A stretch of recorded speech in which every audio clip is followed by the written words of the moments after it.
વાત કરીએ તો સુરતના માંડવી અને માંગરોળના બંને તાલુકાને જોડતો મુખ્ય રસ્તો એટલે કે માંડવીના જાબ ગામથી ડાયરેક્ટ મોસાલી માંગરોળ જતા મુખ્ય રસ્તો અત્યંત બિસ્માર હાલતમાં જોવા મળી રહ્યો છે। આ રસ્તો માંડવી તાલુકાના જાબ ગામથી ચુડેલ થઈને ડાયરેક્ટ મોસાલી માંગરોળ કોસંબા અને અંકલેશ્વર વાલિયા જવા માટે શોર્ટકટ મુખ્ય માર્ગ છે। તેથી આ રસ્તો બાયપાસ હોવાથી કેટલાક વાહનો આ રસ્તે પરથી મોસાલી માંગરોળ કોસંબા અને અંકલેશ્વર અને વાલિયા તરફ જવા માટે ઉપયોગ કરતા હોય છે।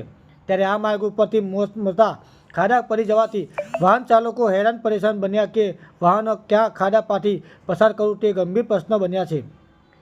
ઊંડા ખાડા હોવાથી વાહનો ખાડામાં ખાબકતા વાહનોને નુકસાન થવાના શક્યતા ઊભી થવા પામી છે।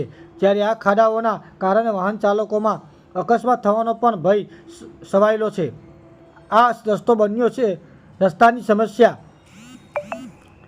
સમય મર્યાદા પહેલાં જ આ રસ્તો ખરખરાજ હાલતમાં બની ગયો હતો। તેમ છતાં આ રસ્તાને રેકાર પેઇન્ટિંગ કરવામાં આવ્યું ન હતું, જેના કારણે કેટલાક વિદ્યાર્થીઓ સહિત કેટલાક ગામોના લોકો દ્વારા વારંવાર રજૂઆત પણ કરવામાં આવી હતી। ઇલેક્ટ્રોનિક મીડિયા સહિત પ્રિન્ટ મીડિયા પણ કેટલાક સમાચારો ચાલી ગયા હતા। ત્યારે માર્ગ અને મકાન પંચાયત પેટા વિભાગ માંડવી દ્વારા આ માર્ગનું મરામત કરવામાં આવી હતી। ત્યારબાદ પણ આવી જ પરિસ્થિતિ વારંવાર સર્જાતી રહી હોવાથી ફક્ત ખાડાઓ પૂરી રાહદારીઓને સંતોષ કરાવી દેવાતા હોય છે। જ્યારે હાલત ફરી ચોમાસા પાણી રસ્તા ઉપર વરસતા માર્ગ અને મકાન પંચાયત પેટા વિભાગ માંડવી કામગીરી ખુલ્લી પડી ખાડાઓનું પ્રદર્શન કરવાતું જોવા મળી રહ્યું છે। ચોમાસાનું પાણી મોટા ખાડાઓમાં ભરાઈ જવાથી કયો ખાડો કેટલો ઊંડો છે તેનું અંદાજ વાહન ચાલકો લગાવી શકતા નથી। તેથી ટુ વ્હીલર ચાલકની પડી જવાની સંભાવના રહે છે, જ્યારે ફોર વ્હીલર ગાડીના ખાડા પરથી બંધ પડી ફસાઈ જવાની ભીત સેવાઈ રહી છે।